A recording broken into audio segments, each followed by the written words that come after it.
Today, before we go to sleep, we will study Chapter 23 of the book Grow Rich While You Sleep by Ben Sweetland, which was originally published in 1962. This recording is a treasure trove of insights for your personal development. These insights can be effortlessly absorbed by your mind and later reactivated during your slumber. To gain a deeper understanding of this revolutionary method, please refer to the channel's introductory video. Now, find a comfortable seated position. Inhale deeply into your abdomen, and as you exhale, release any tension. Take a moment to breathe in and breathe out.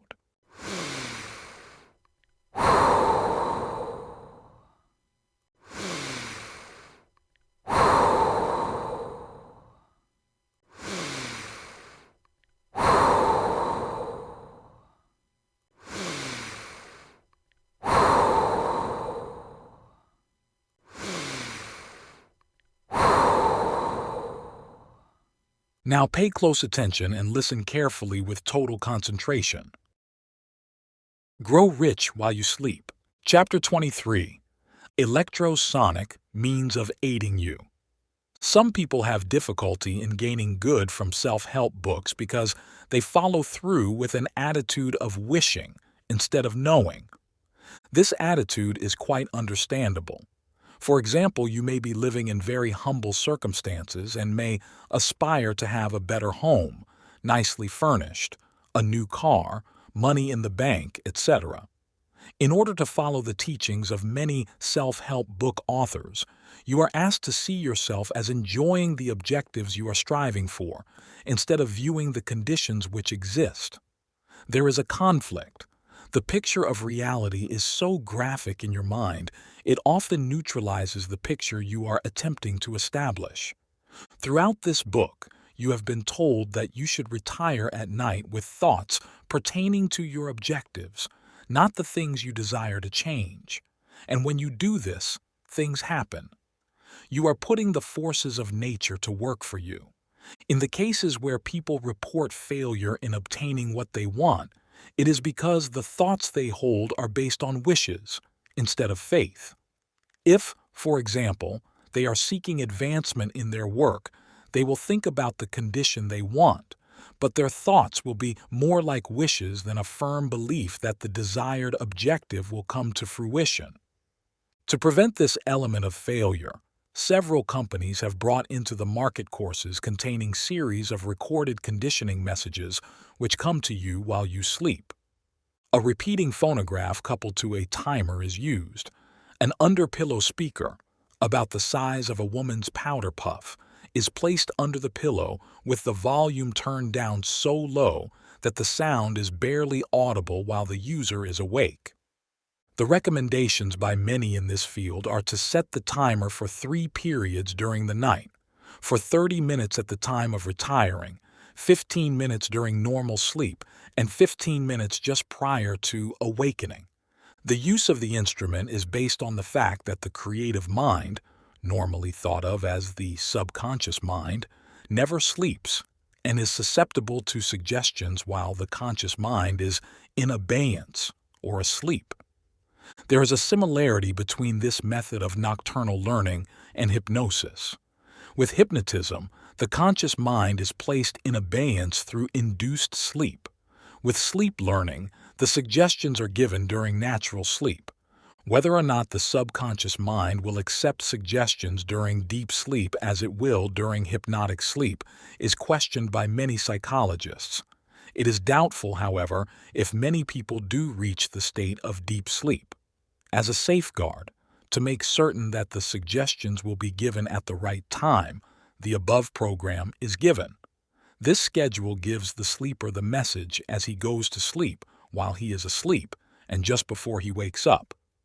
As to the efficacy of sleep teaching, reams of testimony could be gathered from people in all walks of life who report benefits ranging from finding new happiness to amassing fortunes. As related elsewhere, it is considered that 95% of all human problems stem from a negative mind. This figure includes such traits as timidity, domestic discord, business failure, bad memory, tenseness, unhappiness, worry, etc. It has been found that by re-educating the creative mind to think positively instead of negatively, most negative psychological traits will vanish.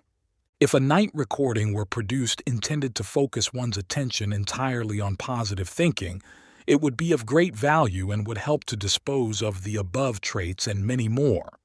But to make the system more effective, dozens of personality traits are individually covered by special conditioning messages. One course on nocturnal training begins with a recording which develops an urge for self-improvement. Most people, after leaving school and college, find that their education, instead of being complete, is just beginning. After starting to face life as a mature adult, they discover that, to be a success, much more study is needed.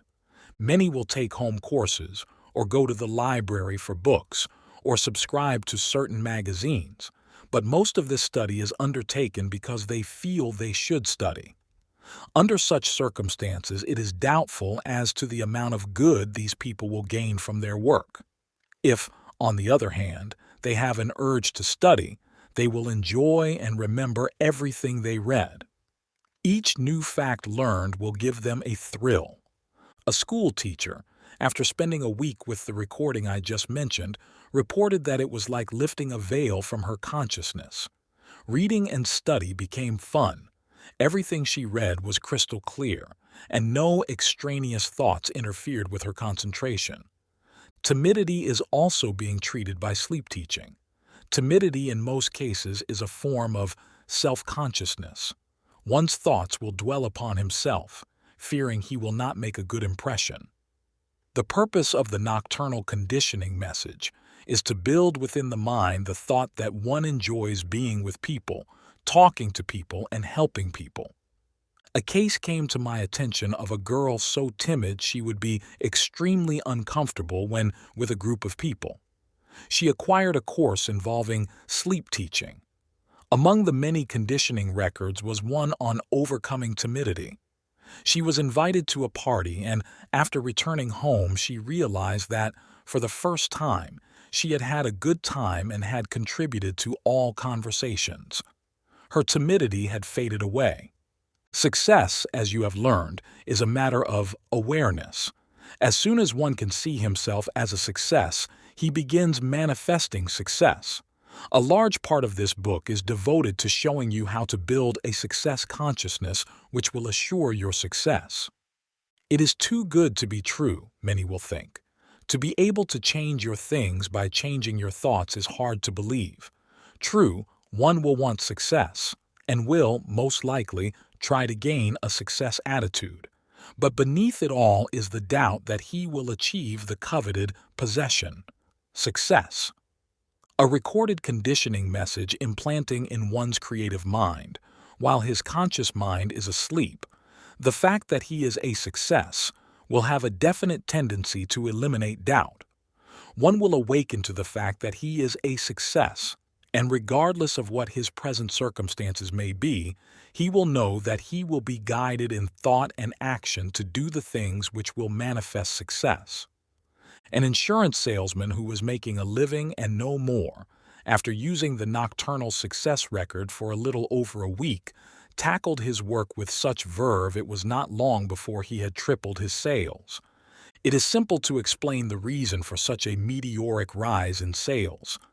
The ordinary salesman approaches his prospect with an "I wonder if I'll make the sale" attitude. Such a feeling cannot be disguised. His entire presentation lacks forcefulness and, instead of drawing the prospect closer to him, will prompt a dismissal at the first opportunity.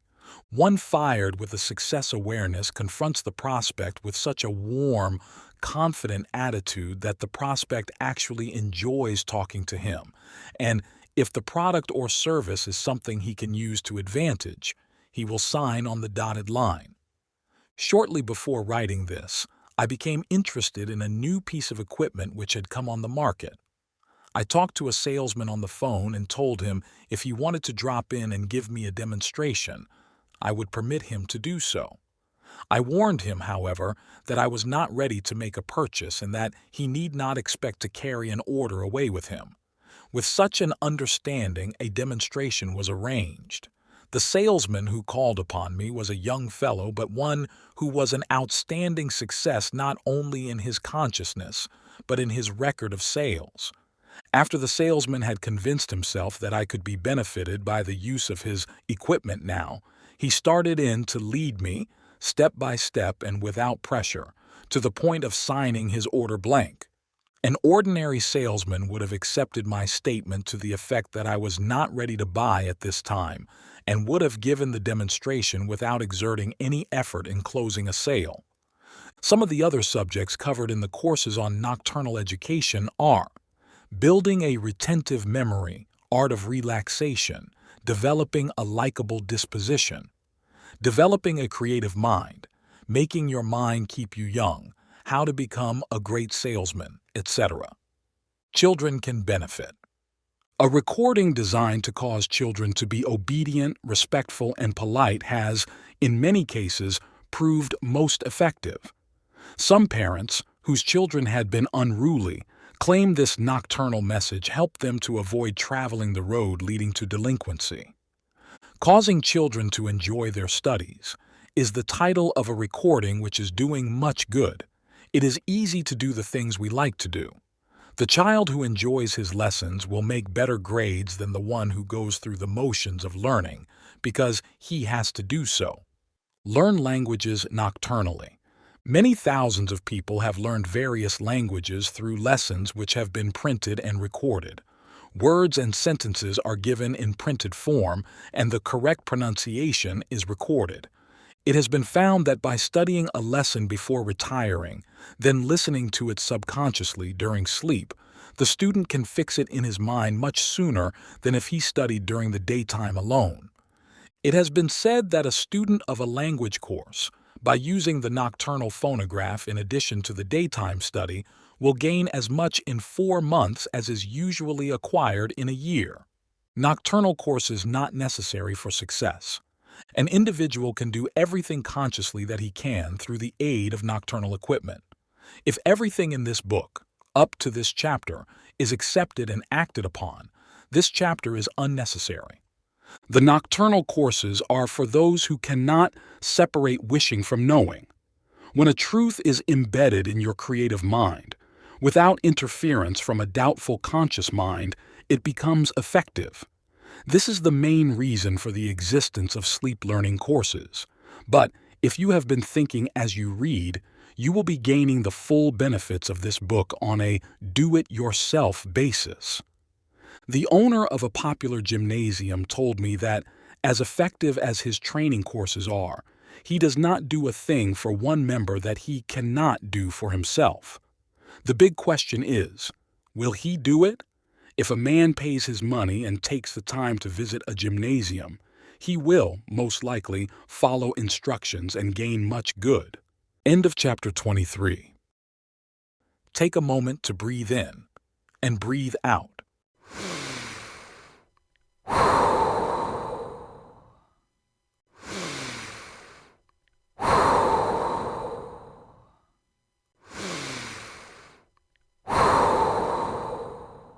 Stay focused and reflect on what you've just heard.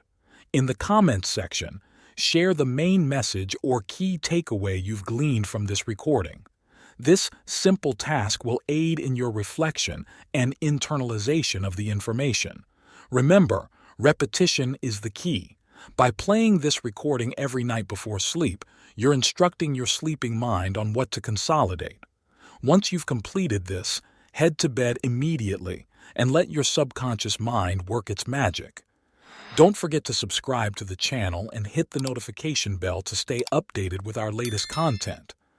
Good night.